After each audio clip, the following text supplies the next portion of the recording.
So now that we have that figured out, let's go ahead and separate all these. Let's ungroup it.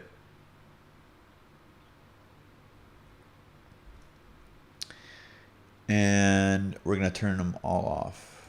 So I can kind of just go into one by one here on how these are all set up.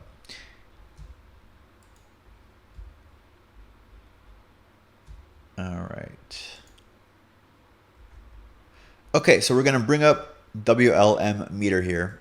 And like I said earlier, we're going to pay attention to the LUFS. The LUFS are basically, it stands for loudness units relative to full scale. So you're looking at loudness units full scale.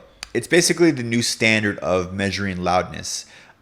Before, you're basically looking at dBs or decibels in your meter readouts, and now it's LUFS. It's just another factor that has been added. Is basically it's the human perception and the electrical signal intensity together gives a new kind of overall perspective of how loudness is conceived and basically heard by the human ear. So this is just a new way of saying dB, but for the most part, I find that -6 to -7 is a nice sweet spot to kind of shoot for when you're trying to get your loudness to make it sound like most other tracks these days that you hear from these similar producers of this genre.